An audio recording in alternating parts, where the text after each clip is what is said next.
Bom, você que está se preparando para o concurso do Banco do Brasil, nós hoje vamos continuar falando de produtos bancários. No vídeo anterior, nós falamos de cartões de crédito e débito, de crédito direto ao consumidor, de crédito rural, de caderneta de poupança. Falamos também de título de capitalização e de poupança, de previdência aberta. Hoje nós vamos dar continuidade neste tema, que é o item 5 do edital, que trata de produtos bancários, portanto, é o segundo vídeo nosso sobre produtos bancários. Hoje nós vamos falar de consórcios, nós vamos falar de opções de investimentos que os clientes dos bancos dispõem no dia a dia e vamos falar também de seguros. Portanto, a aula de hoje, o vídeo de hoje é um vídeo menor, mas de grande importância e vocês vão compreender o porquê a partir de agora. Nós temos como ponto de partida para essa aula de hoje, para esse vídeo, o tema consórcio. A pergunta que eu faria: alguns de vocês já participou de algum consórcio? Vocês sabem o que é um consórcio? Vocês sabem a vantagem de um consórcio em relação a outras opções que estão disponíveis na aquisição dos bens? Se você não sabe, nós vamos compartilhar com vocês aqui agora um conjunto de informações a respeito dos consórcios que vai permitir que você tenha as informações mais relevantes. Mas lembre, se você entrar e for funcionário do Banco do Brasil, você vai ter que se aprofundar um pouco mais, porque os clientes de consórcios têm muitas dúvidas e vocês vão ter que tirar todas as dúvidas. O que é um consórcio? Na verdade, ela é uma modalidade de crédito onde as pessoas se juntam para pagar um bem. Digamos, você e mais 99 pessoas, ou seja, 100 pessoas têm interesse em comprar um carro no valor de 50 mil. Vocês se juntam e juntamente, todo mês, cada um das 100 pessoas faz um depósito, digamos, de R$500, R$500 para 100 pessoas dá 50 mil. Isso permite que a cada mês um de vocês tire o carro de 50 mil reais. O consórcio, conceitualmente, não é muito mais do que isso.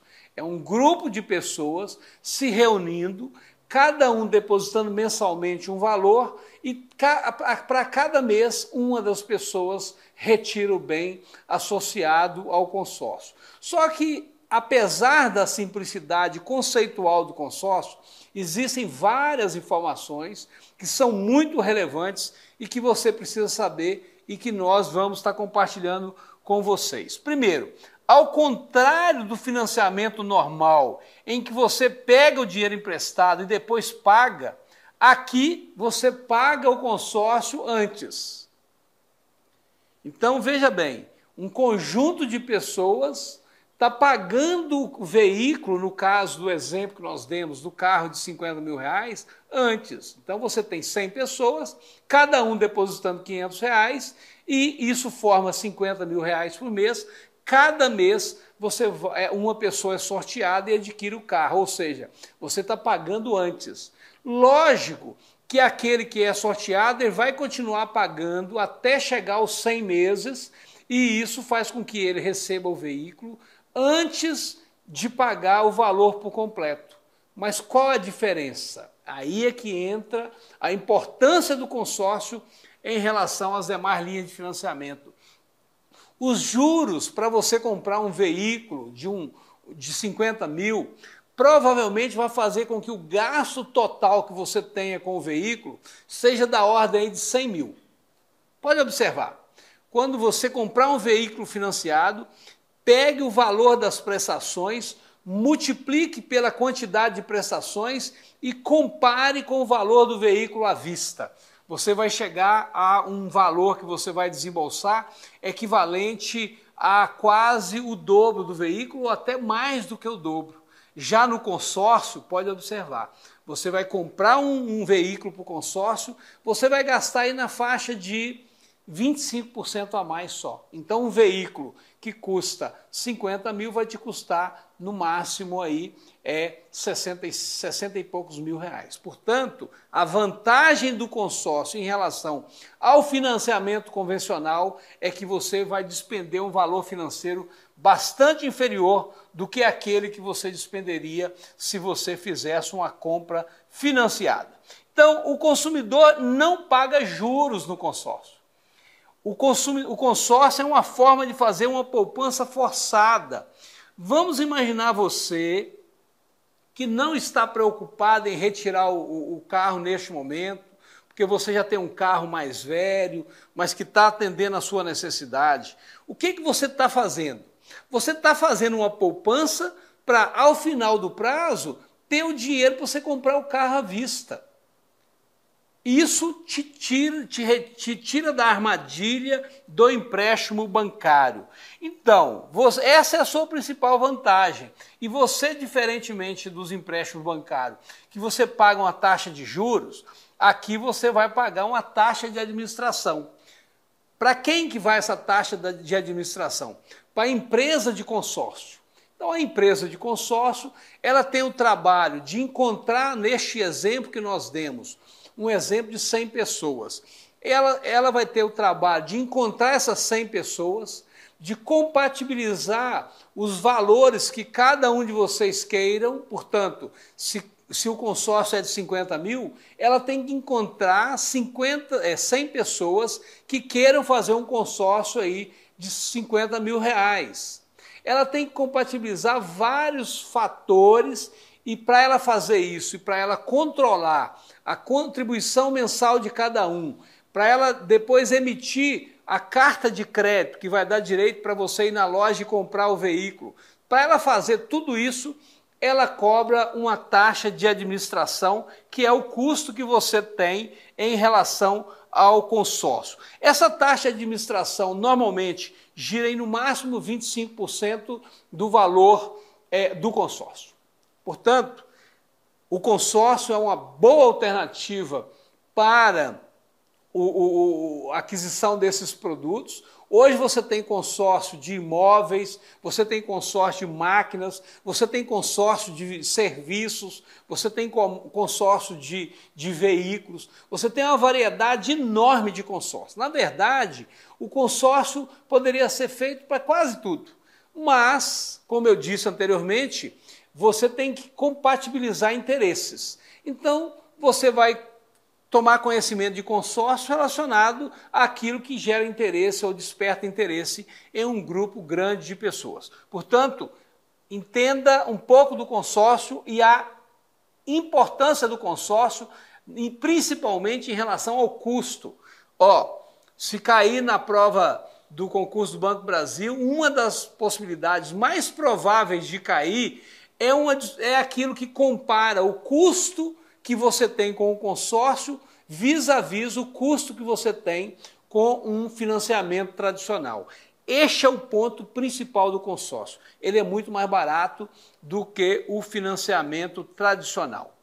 Outro tipo de produto bancário de grande importância, e que eu trouxe aqui de uma forma agregada, e vou explicar por quê posteriormente, são os investimentos. Olha, a gente tem dezenas ou até centenas de opções de investimentos que nós podemos fazer nas nossas aplicações bancárias.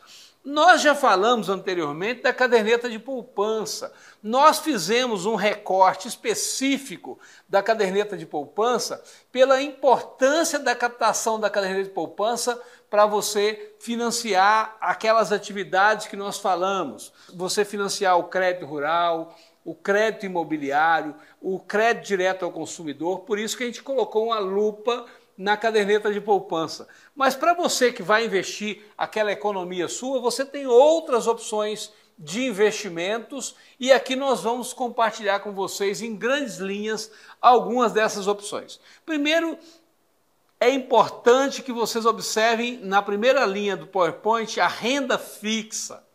Lembrem que o contrário de renda fixa é renda variável. O contrário de renda fixa é renda variável. Renda fixa não significa renda pré-fixada. Renda fixa é um conjunto amplo de opções. A poupança, por exemplo, e eu trago ela novamente, é uma aplicação de renda fixa. Quando você pensa no chamado certificado de depósito bancário, que é o CDB, ou recibo de depósito bancário, que é o RDB, também é uma renda fixa. O CDB pode ser pré-fixado ou pós-fixado.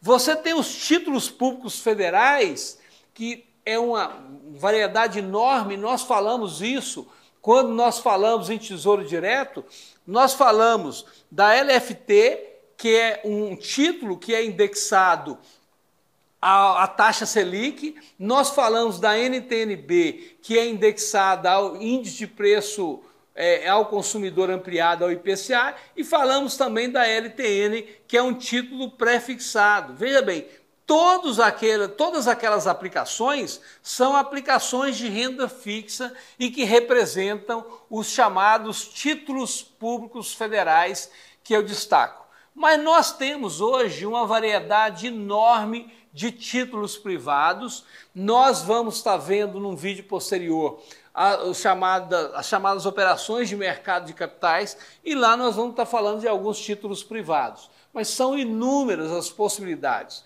As debêntures são os títulos privados mais conhecidas, mais utilizadas. Mas você tem uma variedade enorme de títulos privados que vão surgir, e se você for funcionário do Banco do Brasil, eventualmente você vai estar oferecendo títulos privados para os clientes, ou como poderíamos chamar de, nos fundos de investimento, você tem uma relação enorme de ativos que compõem os fundos de investimentos, e nos fundos de investimento também nós podemos ter títulos privados.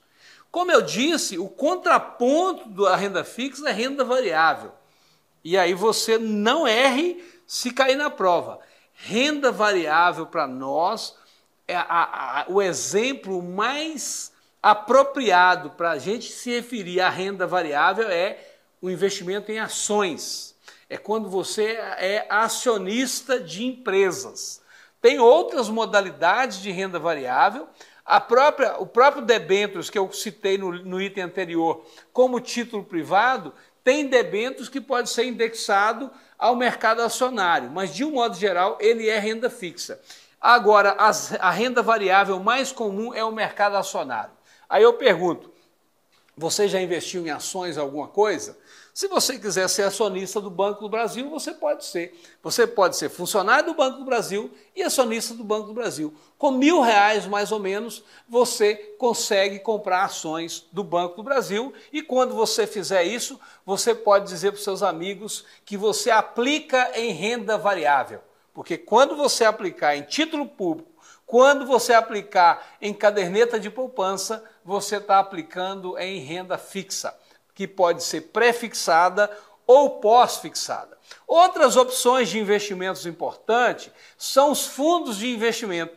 Vejam você que eu separei em fundos de investimento de renda fixa e fundo de investimento de renda variável. Ora, se anteriormente eu falei de investimentos em renda fixa e de investimento em renda variável, o que tem no fundo de investimento de renda fixa? São títulos de renda fixa. Então, veja bem, os fundos de investimentos é um fundo composto por uma relação grande de papéis, por um conjunto de investimentos. Se esse conjunto de papéis que compõem esse fundo de investimento forem papéis de renda fixa, esse fundo é caracterizado como fundos de investimento de renda fixa. Se você tem dentro desse fundo títulos públicos federais, títulos privados de renda fixa, CDB, etc., você tem um fundo de investimento de renda fixa. Você sabe o que é um fundo de investimento? Na verdade, é um fundo que tem um CNPJ próprio, guarda essa informação. Cada fundo de investimento tem um CNPJ próprio. Cada fundo de investimento, e você que vai estudar esse assunto, tenha curiosidade de entrar nas redes sociais e ler um pouco sobre o fundo de investimento. O fundo de investimento, além de ter um CNPJ, ele tem uma relação de informações que ele obrigatoriamente precisa disponibilizar para aqueles que investem nesse fundo. Então, por exemplo, se você for investir em fundo de renda fixa, em algum fundo de investimento, você tem como entrar na página daquele banco e ver quais são os papéis de renda fixa que está lá dentro. Aí você vai perceber assim, o fundo tal tem 20% de títulos públicos federais, tem 30% de títulos privados, tem 25% de CDB, enfim, você vai ter a relação completa de quais os ativos que estão dentro desse fundo de investimento. E quando você compra uma cota ou várias cotas desse fundo. Então, vamos supor que a cota mínima seja R$200. Se você aplicar R$1.000 nesse fundo de investimento, você está comprando 5 cotas desse fundo de investimento. Você investe em cotas. Outro aspecto importante relacionado a fundo de investimento é em relação ao risco desse fundo. O banco procura classificar os fundos em faixa de risco. E aí ele vai dizer para você se o risco é alto, se o risco é baixo ou se o risco é moderado. Posteriormente eu vou falar um pouquinho dessa questão de risco. Mas o fato concreto é, se você tiver um banco que classifica o risco em 3 modalidades, aí ele vai chamar o fundo de fundo conservador, fundo moderado ou fundo agressivo. Conservador significa risco baixo. Moderado significa risco médio. Agressivo significa risco elevado. Aí eu faço uma observação. Você que está fazendo o concurso do Banco do Brasil tende a ser uma pessoa mais jovem. Aí eu vou te dar uma informação muito relevante. Normalmente, os fundos agressivos, eles rendem mais. Só que você corre o risco de, no período em que o dinheiro está aplicado, você ter surpresa.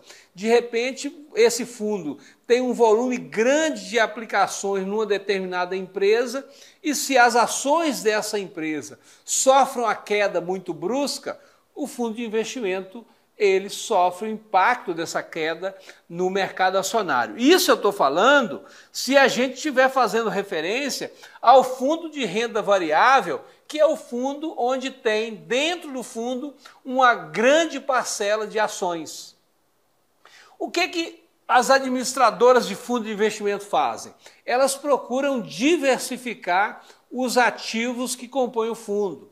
Então ela coloca um pouco de ações do Banco do Brasil, um pouco de ações da Petrobras, coloca ações de empresas da área de energia elétrica, da área de telefonia, empresas da área do agronegócio. Então ela diversifica de tal forma que você investe em ações, mas ao invés de você comprar a ação de uma empresa, quando você investe num fundo de renda variável, normalmente você está investindo em várias empresas ao mesmo tempo. Ou seja, não é você que é acionista da empresa. Como eu disse anteriormente, cada fundo de investimento tem um CNPJ. Quem é acionista da empresa neste caso é o fundo de investimento. Então aquele CNPJ que você investiu nele vai pegar o seu dinheiro e vai aplicar em ações daquela empresa que compõe esse fundo de investimento. Portanto, é importante que você olhe para essa relação e compreenda uma relação fundamental quando você pensa em investimento, que é o que nós chamamos de RAROC, ou seja, a relação entre risco e retorno, risco e rentabilidade. Normalmente as atividades com maior risco, ela tem uma expectativa de retorno maior. Portanto, se você fizer um cálculo do que aconteceu no mercado de renda variável nos últimos 20 anos, é bem provável que a rentabilidade foi maior do que a rentabilidade de renda fixa. Mas se você observar o que aconteceu nesses 20 anos, você vai perceber que a volatilidade da renda variável é muito grande. As ações têm oscilações enormes. Portanto, você tem que ter um coração forte para aplicar em renda variável, porque vai ter dia que você vai achar, poxa, perdi todo o meu patrimônio aplicando em ações. Mas tenha paciência, porque as ações normalmente se recuperam. Portanto, se você é um aplicador jovem e que vai aplicar no longo prazo, não precisa ter medo de aplicar em renda variável, em ações. Mas se você é uma pessoa que é conservadora por natureza ou tem uma idade mais elevada, aí sim procure aplicações de renda fixa. Fica essa dica para você. Isso vale para aplicação em renda fixa ou renda variável, mas vale também para quando você escolher aplicar em fundos de investimento. O último produto ou serviço, depende da maneira que a gente vai abordar o assunto, que nós vamos compartilhar para este concurso é os seguros. Todos nós conhecemos, vivenciamos ou temos um amigo que compra o seguro do dia a dia. Quem tem automóvel normalmente paga um seguro do seu veículo. E aí tem vários aspectos em relação ao seguro que eu queria compartilhar com vocês. Primeiro, seguro de veículos. Vocês já observaram que quando um jovem vai fazer o seguro de um veículo, ele paga um prêmio maior do que uma pessoa de idade média, aí na faixa dos 40? Se eu não me engano, o recorte é 24 anos. Uma pessoa com idade inferior a 24 anos paga um seguro maior do que uma pessoa com a idade superior a 30? Isso tem uma explicação muito simples. As seguradoras, elas cobram pelo seguro de acordo com a probabilidade de ocorrer o sinistro.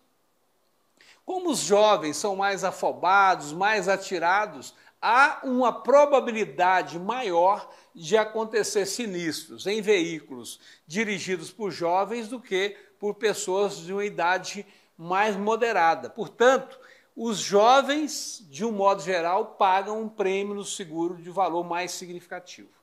Por quê? Porque as seguradoras, ela tem um histórico.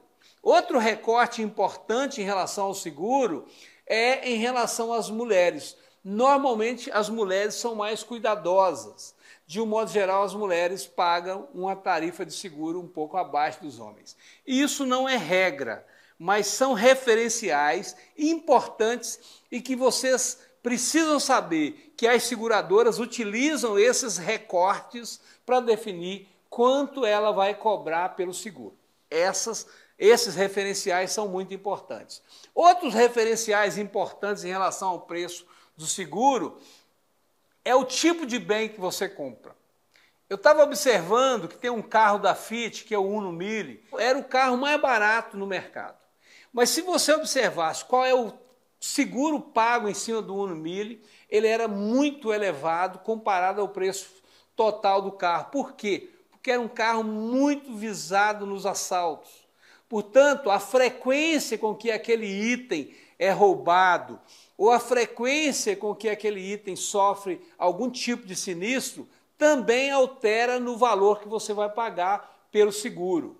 Só que nós estamos muito focados aqui no seguro de veículo, mas existem seguros para diversos tipos de bens. Por exemplo, seguro de vida, são vários os seguros que são oferecidos aí no mercado.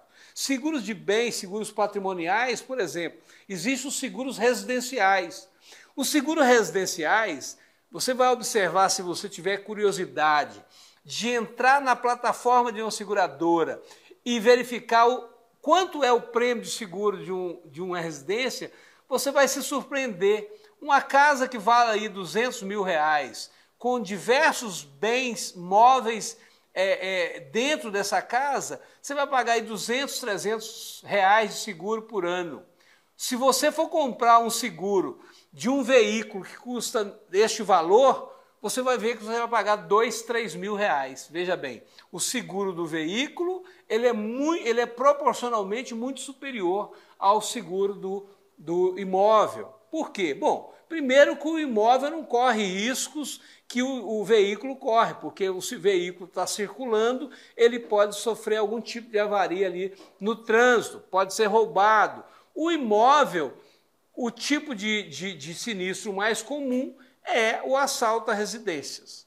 Então, o que a seguradora faz? a seguradora vai fazer a seguinte conta: de cada 1.000 casas, de 1.000 imóveis que eu faço o seguro, qual é o percentual de imóveis que sofre algum tipo de avaria, um assalto ou um outro problema qualquer?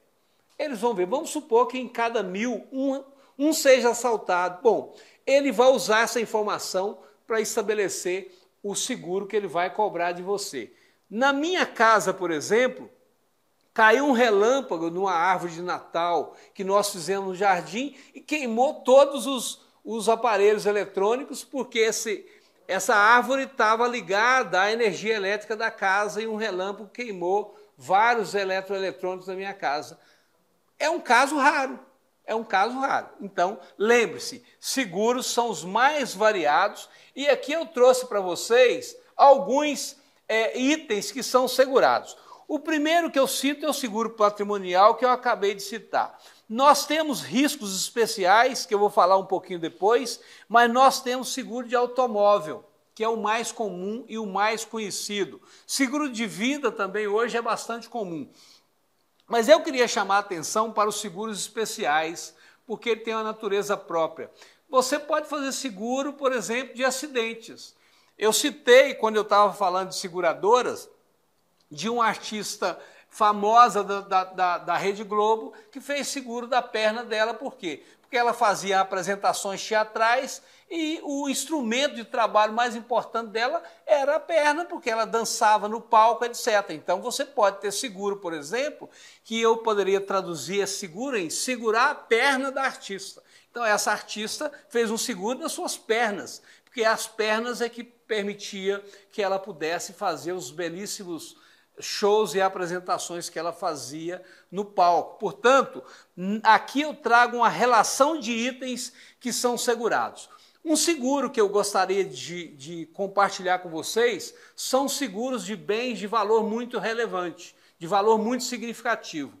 Normalmente esses seguros, eles são feitos por uma seguradora, mas eles são compartilhados, portanto existe uma instituição chamada Instituição de Resseguro, onde uma seguradora contrata o seguro para um bem, mas ela repassa uma parte do risco de sinistro com uma resseguradora. Portanto, lembre-se disso. Quando você pensar em seguro, existe uma relação enorme de itens que podem ser segurados, existe a figura da resseguradora, existe a figura do cálculo do valor que você vai pagar pelo seguro, que varia de acordo com a frequência de sinistros que você consegue associar àquele tipo de seguros. Portanto, não deixe de estudar com profundidade seguros, porque quando você for trabalhar no Banco do Brasil, você vai ser estimulado a oferecer seguros para o seu cliente. Porque assim como em título de capitalização e em consórcio, as instituições financeiras conseguem uma elevada rentabilidade, os seguros também oferecem elevada rentabilidade para os bancos. Portanto, é um item de grande relevância no dia a dia das instituições financeiras e não é diferente em relação ao Banco do Brasil. Boa sorte! Aqui nós concluímos a apresentação dos produtos bancários que podem cair na prova e que você tire o máximo de proveito desse vídeo. Lembrando que depois vai ser disponibilizada uma lista de exercícios com pelo menos 200 exercícios relacionados aos conhecimentos bancários e nós teremos diversos exercícios que vão estar associados a esse conjunto de produtos bancários que nós trouxemos para vocês. Bom estudo e boa sorte!